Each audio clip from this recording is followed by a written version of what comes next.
I know what you're thinking. You're thinking, oh, it's an SL, Mercedes SL, but it's not. This is the Mercedes SLS, the Roadster version of the famous Gullwing coupe they brought out about 18 months ago. Still has the same 572 horsepower. It's a premium of about £8,000 over the coupe, which actually doesn't look too bad value to me. But the Gullwing doors have gone. It's a bit of a shame really, because they were such a statement to this car. This car they rate at 1660 kilos, but they use the DIN scale, so that includes the driver and luggage, so you can easily take 100 kilos off that. And then a bit of fuel, if you'd use the Italian way of weighing cars, which they put them in an oven for about a week and see just how dry they can get it, so no fuel, no liquids, no oil, no nothing, you're probably about 1500 kilos, 1480, 1500 kilos for this car. And that's light actually, especially when you've got 572 horsepower to play with. The roof is really clever. It's just 11 seconds to fold it down. That's sort of the advantage of having a fabric roof, as well as being lighter. It tucks away. There's no covers to go over it. It's a bit like a Boxster. It just, the top lays down, and that's the finish, flush finish. Very good. And you can open it at up to 30 miles an hour or something, so no getting held up at traffic lights and oh no, the roof's not down. Inside, this is identical really to what we've seen before.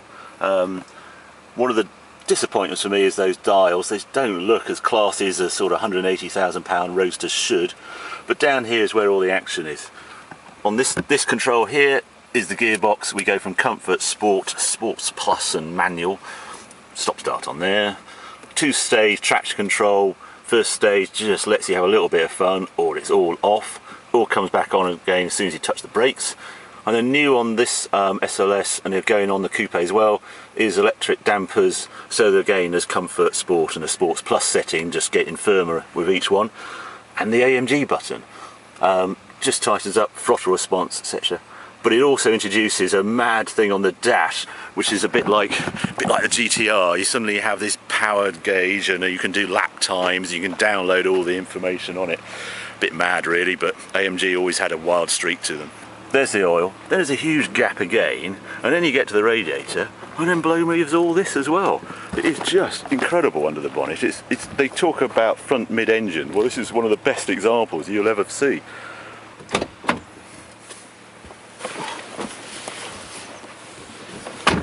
It's just like the SLS, keyless go, hit the button. That's a nice sound for the morning. Don't need a coffee with a noise like that in your garage. There's no valves in this exhaust. It's always like this. There's no playing around and setting a sports button and suddenly it gets even louder. Like this all the time.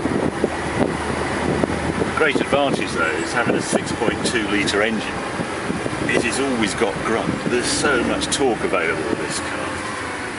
They all talk about, oh, everyday supercars. Well, I think this is about as near as you get to an everyday supercar.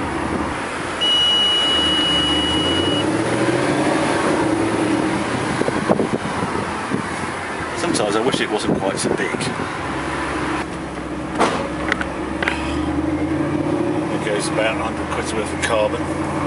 Something that's new on this SLS Roadster is these electronic dampers, and they're meant to help ride. They do a bit. I mean, it's still quite a firm ride, this car, but it just cushions those initial bumps more than the standard car used to do. 2 settings again. They call it Sport and Sports Plus. If I put it up, second one, it doesn't go as rock hard as you might imagine. So I think it's an option worth having.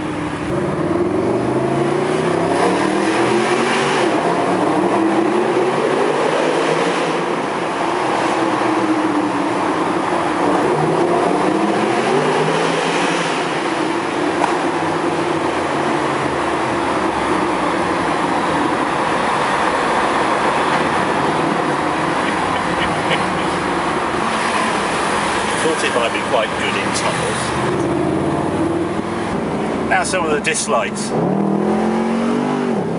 The gearbox. It still doesn't do what you tell it to sometimes. You think, did I press up? Sure, I tried to change gear and it doesn't respond. You can't quite work out what's happening.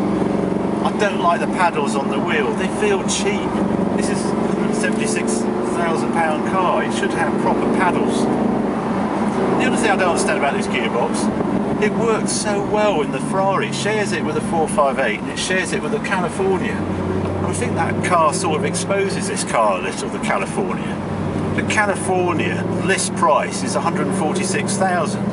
The list price of this car, as I mentioned before, £176,000. This is £30,000 more than the Ferrari. It doesn't sound particularly good value to me. And with all the extras on this car, I'm sure it's north of £200,000 car. And that's a huge amount of money for what most people will see as Mercedes SL. They won't quite get, I think, when they see it on the road, that this is the SLS. They're just, oh, it's Mercedes SL. I sort of say that, and I'll get behind the wheel again.